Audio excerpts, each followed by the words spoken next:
안녕하세요. 저는 어린 나이에 시집가서 이혼한 뒤에야 인생을 펴게 되었고, 여전히 며느리 노릇 중에 있는 아줌마입니다. 제게는 친부모만큼이나 은인인 시모가 한 분 계십니다. 다들 결혼을 하게 되면 시모와 적이 된다지만, 저에게 시모는 완전 다른 의미의 존재인데요. 시모가 안 계셨다면 아마 제가 이 사연을 쓸 수 있는 여유도 없었을 겁니다. 시모 덕분에 이혼을 할 수 있었고, 시모 덕분에 새 삶을 살게 된 저의 고군분투 사연을 들려드리고 싶어서 찾아왔어요. 세상에 저런 가정도 있구나 생각하며 넓은 아량으로 제 글을 봐주셨으면 좋겠습니다. 어린 나이에 시집을 간 저는 결혼한 지 얼마 되지 않아서 친정아빠를 잃었습니다.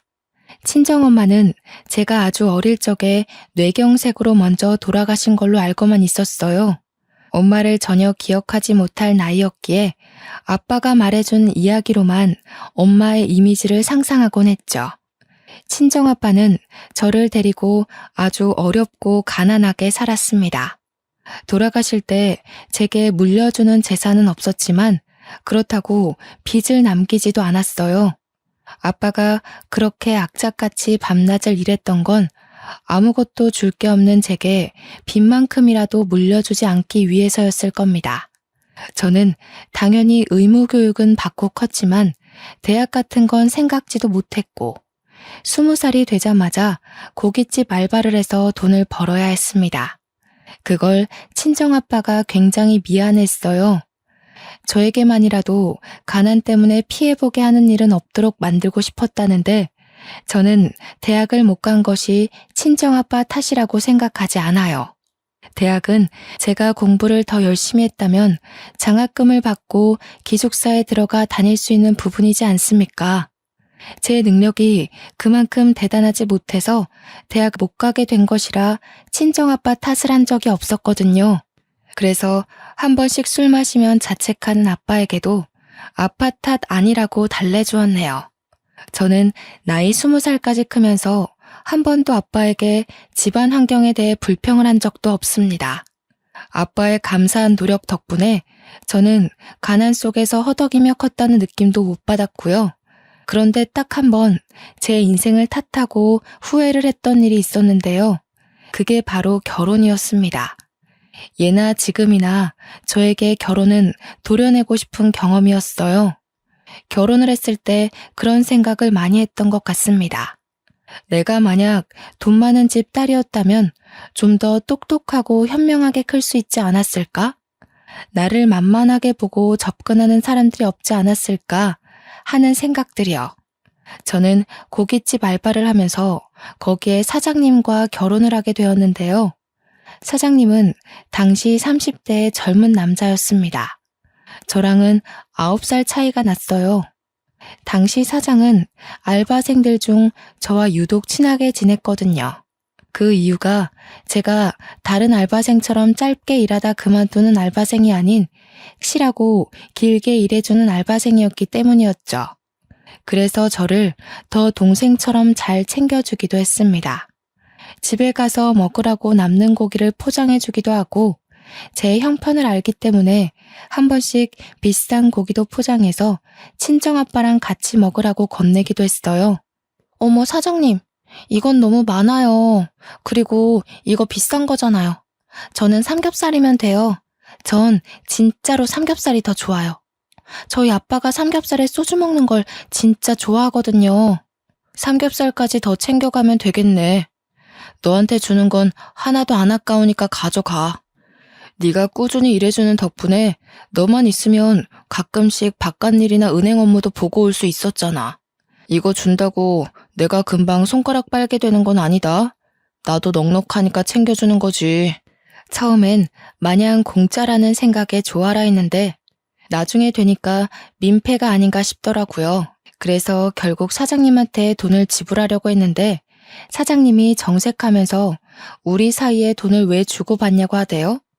그러면서 하는 말이 사실 저한테 이성으로 관심 있기도 해서 챙겨주는 거라고 하는 거 아니겠어요?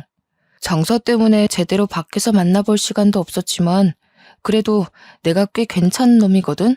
정말 잘해줄 자신 있으니까 나랑 한번 만나볼래?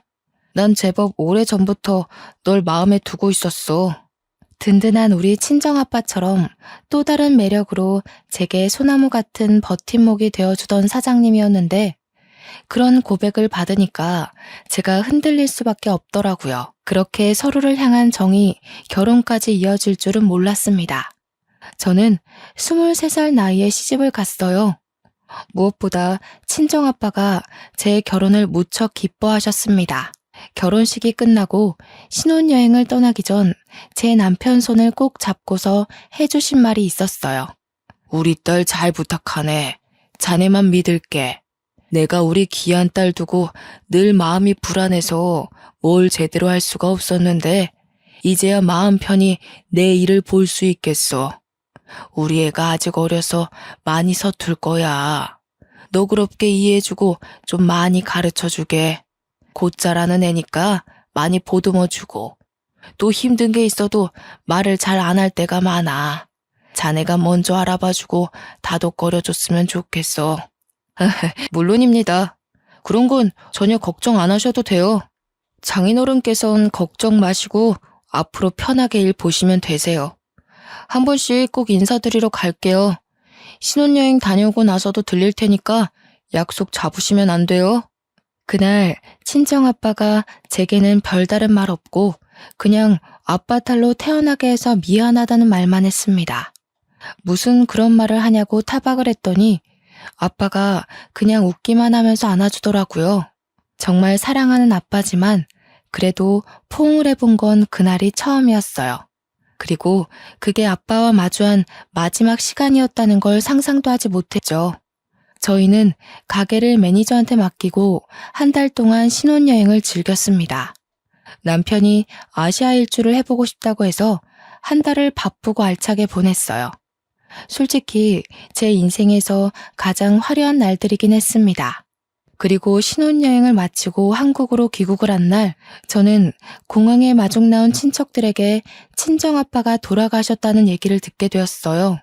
친정아빠는 제 결혼식 일주일 전에 췌장암 말기 판정을 받았다고 했습니다. 친척분들이 다들 저한테 알리고 늦게라도 치료를 시작하자고 했으나 친정아빠가 가망 없는데 돈 쓰고 싶지 않다고 또 제게 짐이 되기 싫다고 하면서 끝내 저한테 알리기를 거부하셨다고 해요.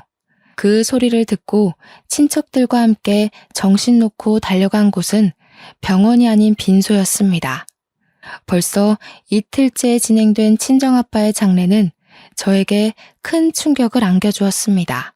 이럴 거라서 신혼여행 떠나기 전 그렇게 마지막 인사처럼 남편을 붙잡고 얘기했던 걸까요?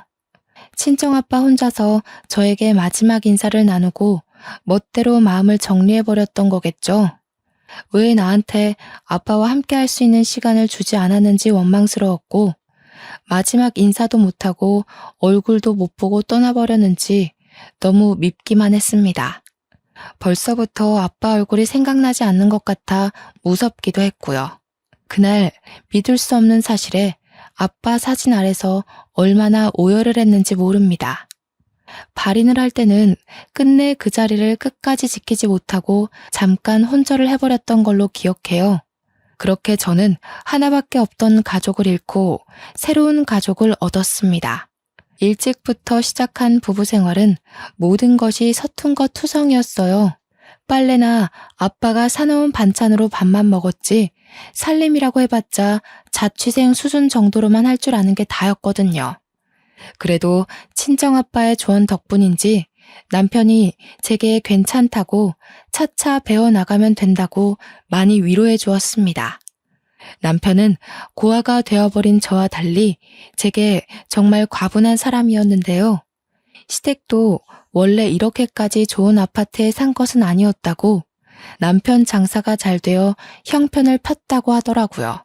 남편에게는 시부는 없었고 시모가 하나 있었습니다. 그런데 시모가 말을 못하는 장애인이었어요. 과거에 시부모님 차량에 물이 빠지는 사고가 있었는데 그 충격으로 시모가 말을 잃었다고 하더군요. 시부는 그때 돌아가신 걸로 얘기 들었습니다. 걱정한 것과 달리 시모는 참 고우신 분이었어요.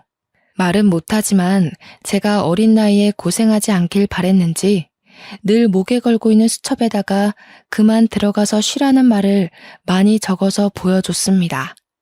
원래 수화를 하는 분이지만 제가 수화를 하지 못하니 항상 수첩을 지니고 다니셨어요. 아니에요, 어머님. 저도 얼른 배워서 남편 식사 제가 직접 차릴 수 있어야죠. 어머님께도 빨리 도움되는 며느리가 되고 싶어요. 지금은 민폐만 끼치는 것 같아서 죄송해요. 시모는 저를 정말 기특하게 봐주셨습니다. 나쁜 며느리가 들어오면 어쩌나 걱정을 많이 했다고 오히려 제게 고맙다는 말을 많이 해주신 분이죠. 저는 남편이랑 결혼하면서 하던 아르바이트도 안 하게 되었기에 시모랑 하루 종일 붙어있는 시간이 많았는데요. 시모가 저를 딸처럼 잘 챙겨주니 저도 시모를 엄마처럼 많이 의지하게 되더라고요. 덕분에 저는 결혼 생활 1년 반 정도 만에 거의 주부 10단 실력만큼이나 살림을 잘하게 되었습니다. 시모의 도움과 저의 노력이 시너지를 일으켰기 때문이라고 생각합니다. 이젠 시모한테 묻지 않아도 웬만한 요리는 제가 알아서 할 수 있었고 식사 또한 시모와 남편이 자리에 오기 전까지 차려놓을 수 있을 정도로 실력이 늘었죠. 우와, 이게 뭐야? 해물탕을 했네? 자기는 어쩜 갈수록 요리 실력이 늘어? 내가 와이프 하나는 진짜 잘 뒀다. 그치, 엄마? 남편이 아침마다 든든해서 일할 맛이 난다며 제 칭찬을 했는데 옆에서 시모 또한 고개를 끄덕이며 웃음을 보이더라고요. 집에서 아무것도 안 하는 며느리로서 마땅히 해야 할 일인데 과한 칭찬을 받으니까 쑥스러웠습니다. 남편 장사가 새벽 2시에 끝나기 때문에 저는 늘 남편이 올 시간쯤에 다시 잠에서 깼다가 남편을 챙겨주고 잠자리에 들기를 반복했어요. 남편은 저보다 더 힘들게 손님 상대하며 12시간 넘게 일을 하는데 이 정도 내조하는 건 전혀 힘들지 않았습니다. 그러던 어느 날은 남편이 알바생들이랑 회식을 한다며 늦게 들어올 거니까 먼저 자라고 하더군요. 제가 아르바이트 하던 때에도 가끔씩 회식을 했었기에 알겠다고 조심해서 들어오라고 말한 뒤 잠에 들었는데 한참 새벽이 되었을까 제 전화기가 징징 울리더라고요. 작은 진동으로 되어 있었는데도 금방 깰 수 있었던 이유가 희한하게 남편이 집에 안 들어오면 잠기가 예민해지는 거 있죠. 남편이 무사히 귀가하는 걸 제 눈으로 봐야 안심이 되었어요. 정말 가족이라고 생각했기 때문이 아니었나 싶네요. 저도 남편 가게에서 오래 일했던 알바생이라서 거기 매니저와 알고 있는 사이였는데요. 오랜만에 매니저한테서 전화가 왔더라고요. 사실 연락처를 주고받고도 한 번도 전화는 해본 적 없던 사이였거든요. 통화해본 적 없는 사람이 다늦은 새벽에 전화가 왔다는 건 당연히 남편 문제가 아니겠습니까? 수진아, 오랜만이네. 잘 지내고 있지? 사장님이 술을 과하게 드셔서 뻗었거든. 좀 있으면 집 앞에 도착하는데 나와줄 수 있어? 한 10분 뒤면 도착할 것 같아. 역시 남편 일이 맞았던 거죠.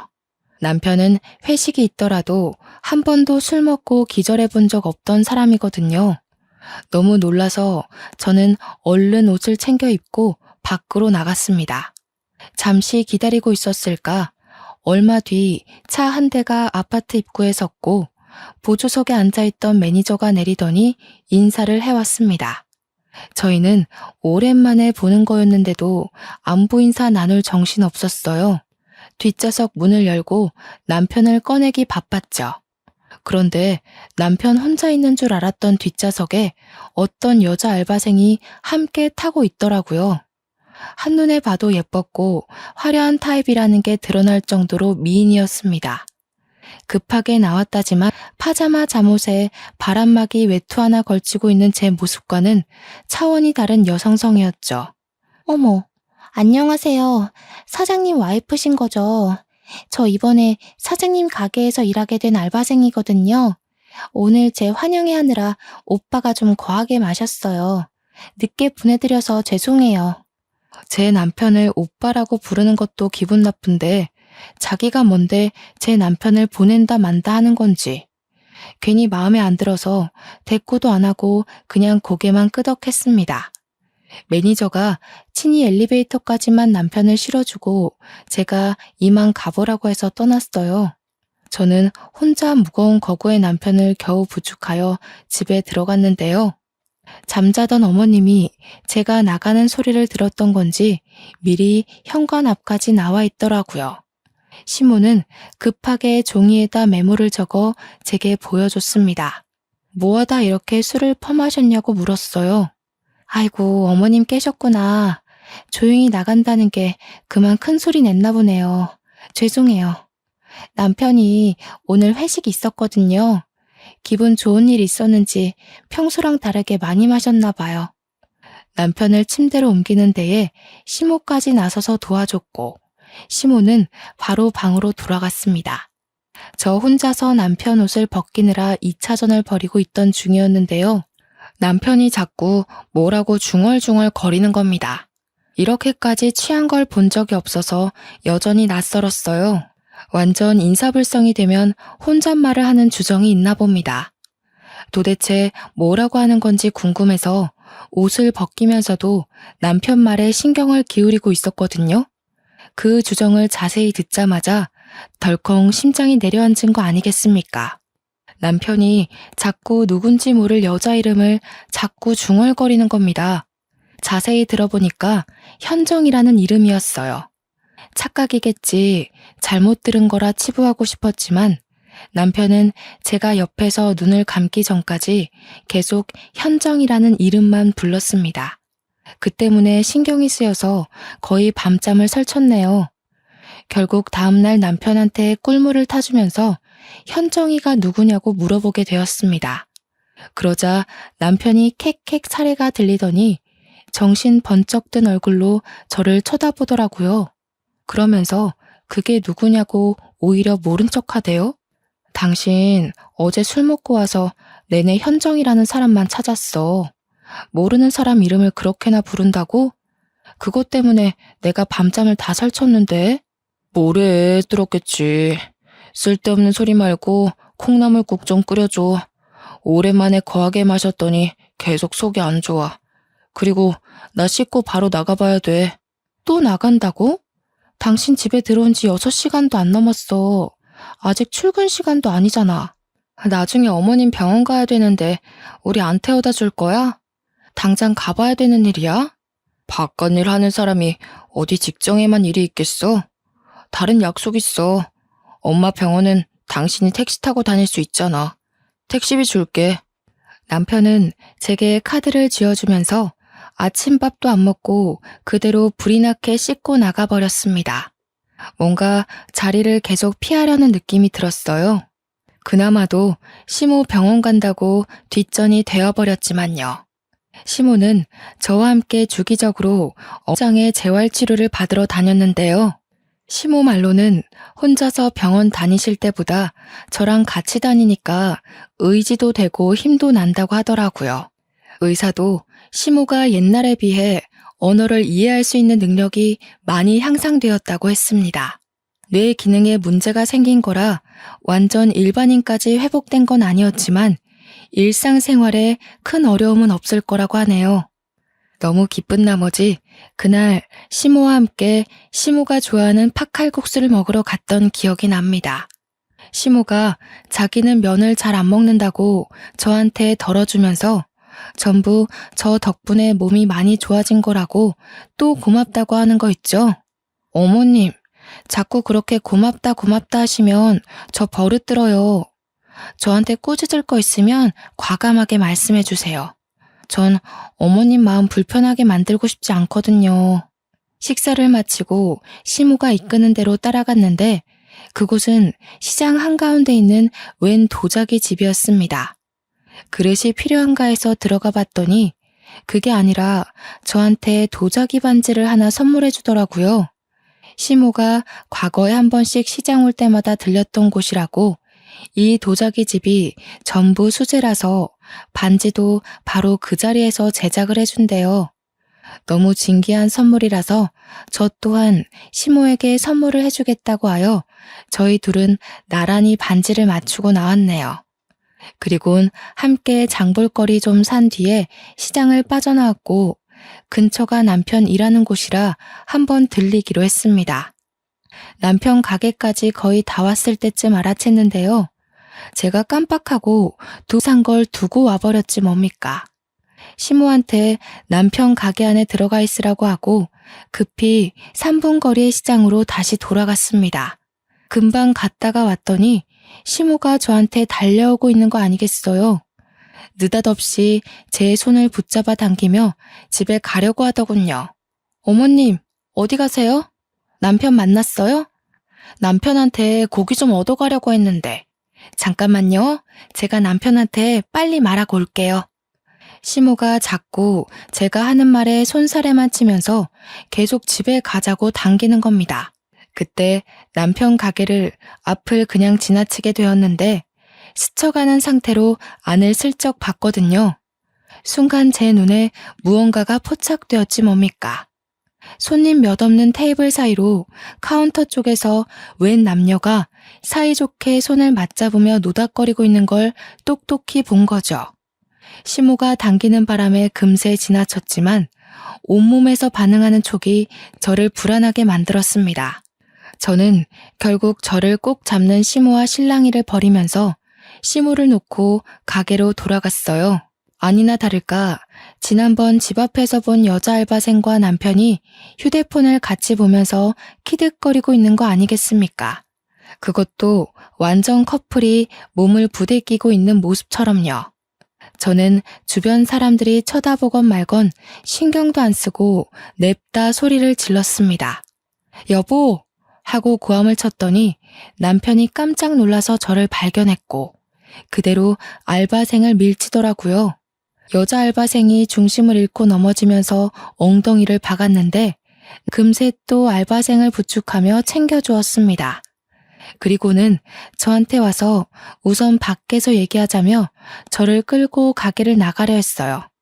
저는 그런 남편의 손길을 뿌리치면서 뭐하고 있었냐고 따졌습니다. 당신 설마 바람 피는 거야? 어제 당신 술 취해서 올 때 저 여자랑 같이 있었는데 그때부터 이런 짓 했니? 도대체 언제부터 이랬어? 시끄러워. 사람들 보잖아. 그리고 왜 연락도 없이 가게를 찾아와?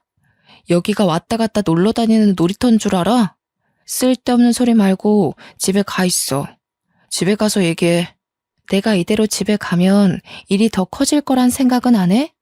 바람 핀 게 아니면 이 자리에서 해명을 해야지. 아, 저 여자가 현정이야? 당신이 술주정 부리면서 주구장창 불러제끼던 그 여자 맞지?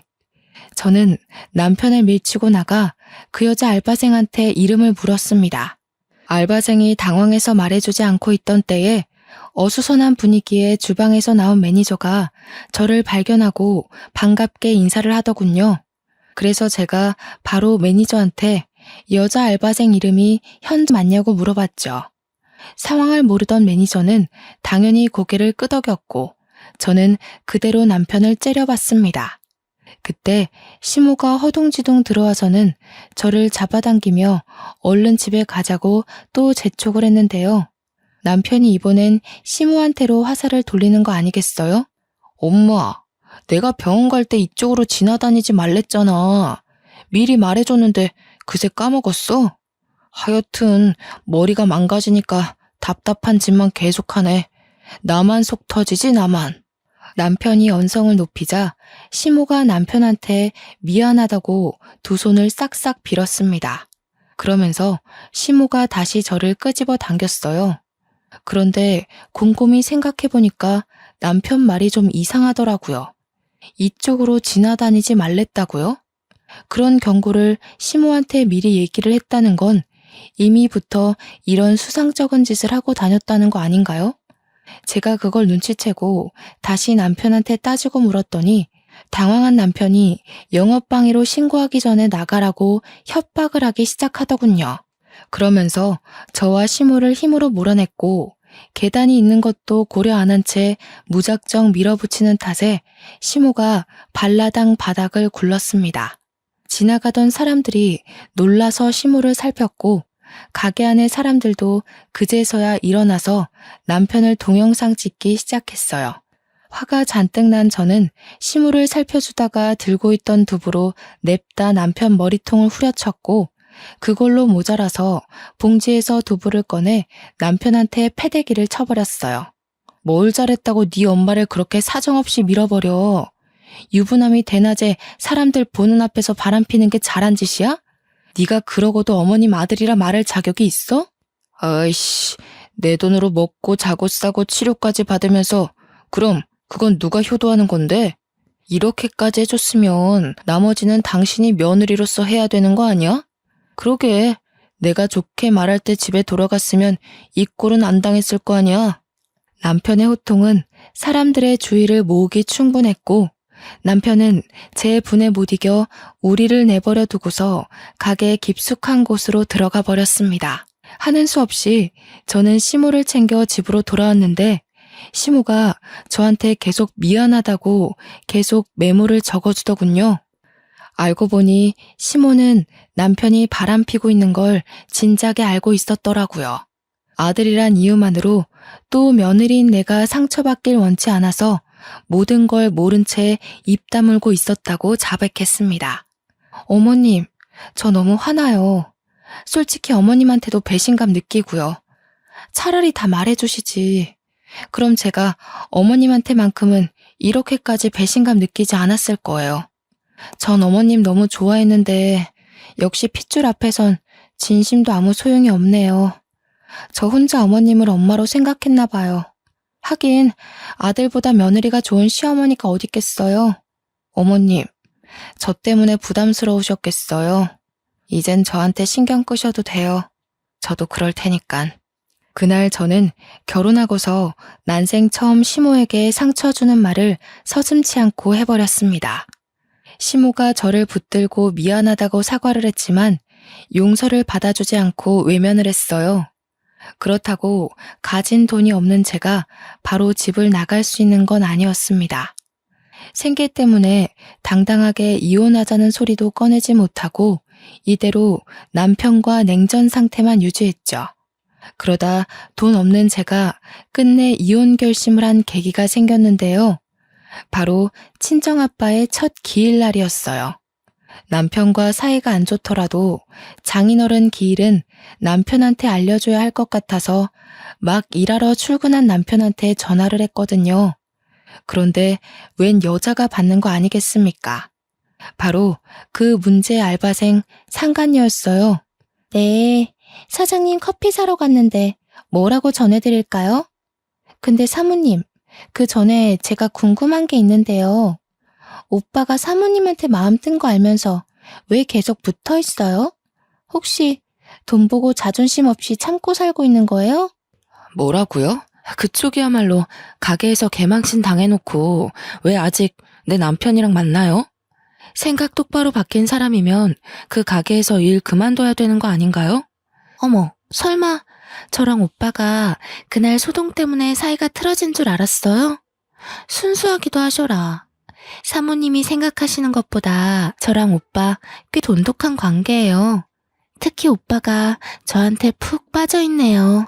내 남편 돈 보고 붙어있는 건 내가 아니라 그쪽이겠죠. 얼마나 돈에 미쳐있으면 유부남을 꼬셔서 남의 가정을 파탄내요? 어린애라서 그런가? 사모님이 모르셔도 너무 모르신다. 세상에 돈이면 미치는 사람들 많아요. 돈이란 건 남녀 불문, 나이 불문, 국적 불문하고 굉장한 가치잖아요? 참, 그거 알아요? 사모님 한 번씩 혼자 장 보러 갈 때 이미 어머님한테는 여러 번 인사를 드렸어요. 상간녀 발언에 흔들리고 싶지 않았는데 결국 저는 마지막 말을 듣고서 심장이 내려앉아 버렸습니다. 그대로 전화를 끄는 저는 당장 시모방을 찾아가서 물었습니다. 그러니 시모가 죄인처럼 고개를 숙이면서 맞다고 수긍하더라고요.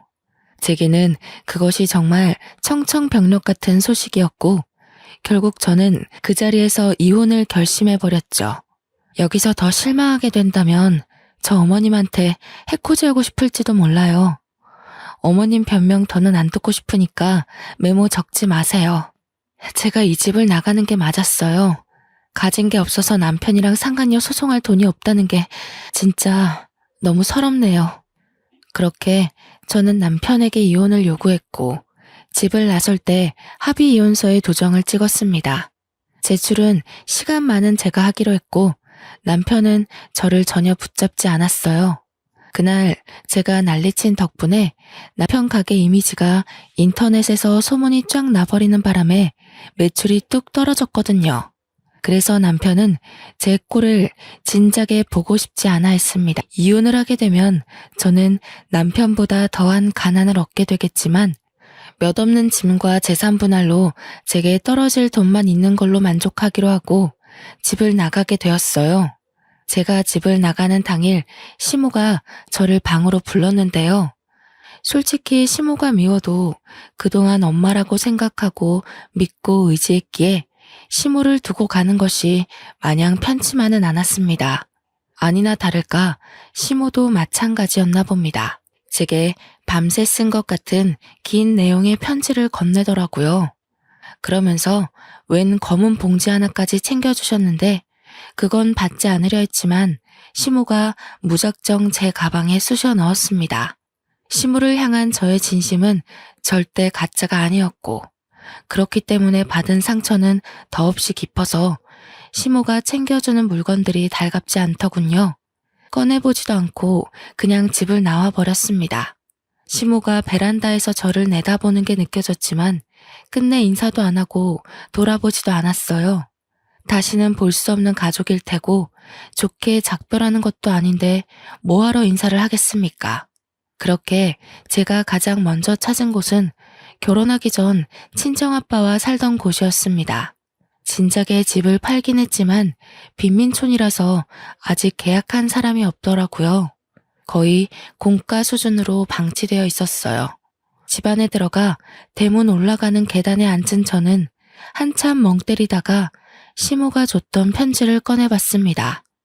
야무지게 나열된 글씨를 쭉 읽어내려가던 제 눈동자가 점차 세차게 흔들렸고 그 내용을 다 읽고 나서는 곧장 시모가 준 검은 봉지를 급하게 뒤졌습니다.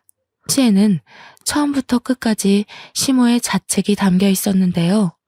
자신이 아들을 잘못 키웠다고 남의 집 귀한 자식한테 큰 상처를 줬다면서 자기 아들이 잘못했다는 거 알지만 이렇게 밉고 못된 놈도 자식이라고 못난 엄마 된 입장에서 보듬으려 했다며 저와 남편을 둘 다 지키려다 이 꼴이 났다고 미안하다는 내용이 가득했어요.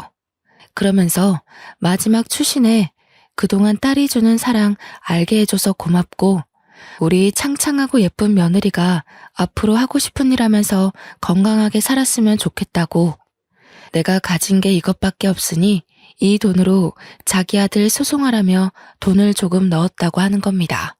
검은 봉지 안에 든 건 다름 아닌 3개의 통장이었습니다. 그 안에는 각각 1억, 2억, 4억의 액수가 찍혀 있었어요.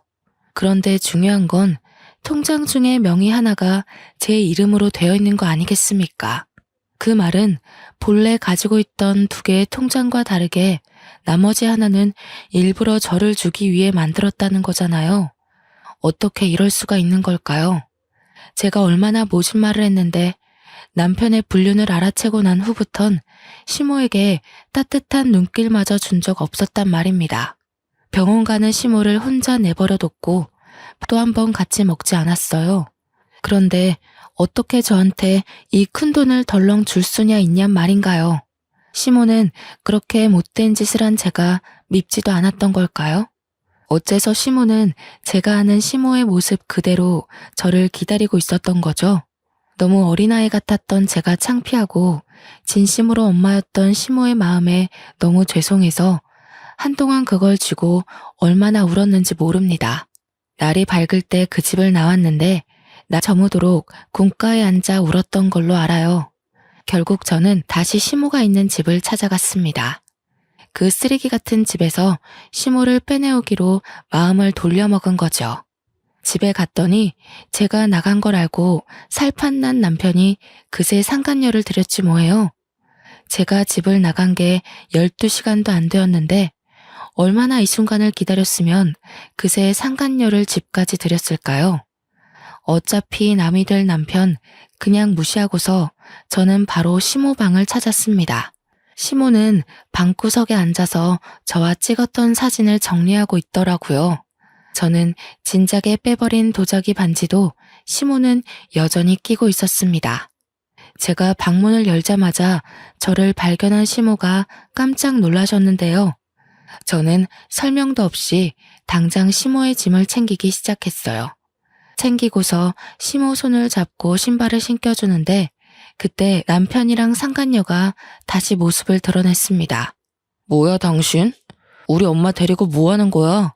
갑자기 다시 와서 왜 이래? 우리 더 이상 볼 필요 없는 사이지 않아? 당신한테 부모가 필요 없는 것 같아서. 근데 나는 엄마가 너무 필요하거든. 어머님이 당신 찾을 때까지 당신이 먼저 어머님 찾는 일은 없었으면 좋겠어. 그리고 나 당신이랑 저 여자 소송할 거거든? 저 여자 돈 없는 학생이라고 했지? 그럼 저 여자 위자료까지 당신이 내줘야겠네. 소송이라니? 뭔 소리야. 우리 합의 이혼했잖아. 배운 거 없어서 멍청한 줄은 알았지만 합의 이혼하면 소송 못하는 것도 모르는 바본 줄은 몰랐네. 아, 그 합의서 내가 찢어버렸어. 머리 검은 짐승한테는 회유보다 채찍이 나을 것 같더라고. 돈 없는 여자 끼고 노는 것도 당신이 돈이 있어야 가능할 텐데 이젠 그런 짓도 못해서 어쩌나? 몸이 근질근질하겠네? 뭐야, 제정신이야? 합의 본 걸 왜 이제 와서 뒤엎고 난리야? 이거 무효야. 우린 분명 합의 이혼한 거고 소송 같은 거 못해. 나야말로 소송하기 전에 다시 합의서 갖고 와. 내가 정말 궁금한 게 있어서 그러는데 당신 저 여자 데리고 살 생각이야? 내가 아무것도 몰랐던 것처럼 저 여자도 아무것도 모른다 생각해서 끼고 살려는 거니? 나이를 그만큼 먹는다고 다 제정신인 건 아니구나. 저기요, 현정이라고 했죠? 이제 그 남자 빈털털이 될 텐데 저 남자한테 돈 보고 접근한 거라면서요. 다른 남자 찾는 게 좋을 거예요. 제가 이간질을 좀 시켰더니 남편이 상간녀를 쳐다보는 눈빛이 좀 사납더라고요. 상간녀가 하는 사랑의 속삭임을 진심으로 믿기라도 했었나 봐요. 그 뒤로 집을 나와버려서 모르겠지만 아마 둘이서 말다툼 좀 했을 겁니다. 그대로 시모를 데리고 나온 저는 계속해서 시모한테 별다른 설명을 해주지 않았습니다. 무작정 비싼 호텔로 가서 방을 잡았죠. 맨날 마트보다 시장을 전전하며 한 번도 사치를 부린 적이 없는데 그날만큼은 어머님과 함께 기분 전환할 수 있는 곳에 있고 싶었어요. 죄송해요 어머님. 어머님 뜻 안 물어보고 마음대로 모셔와서요. 다시 돌아가고 싶다고 해도 괜찮아요. 대신 오늘만은 저랑 같이 있어주세요. 호텔방에 들어와서야 저는 시모 앞에 고개를 숙이며 어리석었던 마음을 용서 빌었습니다. 제 말을 듣고 시모는 제 손을 꼭 잡아주면서 그러지 말라고 하더라고요. 그러면서 입모양으로 고마워 이 말 한마디를 하는데 내내 불안했던 제 마음이 사르르 풀려버렸지 뭡니까. 솔직히 무서웠거든요. 남편한테 그렇게 덤비면서도 어머님을 데리고 당당하게 나오면서도 잘못된 일을 저지르고 있는 것 같아서 조마조마했단 말이죠. 그런데 아니래요. 저더러 참 기특하게 잘했대요. 시모가 그렇게 말해주는데 두려웠던 마음이 싹 가시면서 눈물이 나더라고요. 아마 시모 품에서 몇 분을 엉엉 울었을 겁니다. 저는 시모가 준 용기로 끝내 남편과 상간녀를 소송하였습니다. 그리고 부동산을 돌아다니면서 시모와 함께 새로 살 작은 집을 구했어요. 남편한테 위자료 받은 게 생각보다 많아서 뭐라도 돈벌이를 해볼 시도를 할 수 있게 되었는데 시모가 저더러 기사식당 한번 해보지 않겠냐고 하더라고요. 제 요리 실력을 썩히기 아깝다고 작은 기사식당 하나 차려서 저렴하게 장사해보자고 권유를 하였습니다.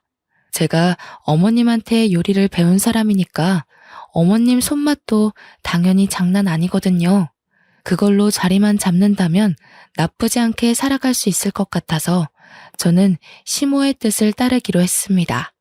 때문에 현재는 장사를 준비 중에 있어요.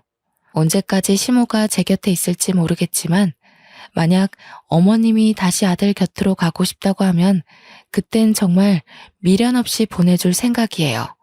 그러기 전까진 제가 엄마로 모시면서 병원 치료를 계속 함께 다닐 예정이고요. 물론 천류는 제가 함부로 끊을 수 있는 것이 아니기에 언젠가는 전 남편을 다시 마주할 날이 생길지도 모릅니다. 그러나 그런 각오도 안 하고서 시모를 모시고 나온 것이 아니에요. 시모와 함께 사는 내내 전 남편과 맞서야 되겠지만 그럼에도 불구하고 저는 시모한테 받은 은혜를 모른 척할 수 없었고 어머님이 주는 마음과 사랑이 제게는 너무나 절실한 가족의 온정이기에 절대 놓을 수 없었습니다. 제 선택을 후회하지 않습니다. 시모가 아니었다면 지금도 장사할 미천은커녕 또 어디서 아르바이트나 하면서 자격증을 따야 하나 말아야 하나 전전하며 살았을지도 몰라요. 누가 뭐래도 시모는 제게 은인이고 가족입니다. 시모와 며느리 사이가 이렇게 애틋할 수 있다는 거 좀 껄끄럽고 불편할 수 있다고 생각합니다. 저희를 관계를 아시는 분들은 실제로 앞에서 기분 상할 만한 눈빛을 보내기도 하니까요. 아무렴 어떻습니까? 엄마라는 존재는 친엄마가 아닌 다른 모양으로도 존재할 수 있다고 봅니다. 제가 엄마로 느꼈다면 엄마라고 부르며 살 수 있다는 거예요. 참, 어머님이 최근 제게 한 가지 또 제안한 것이 있는데요. 저더러 위자료 남는 돈으로 학교를 다녀보라고 하더라고요.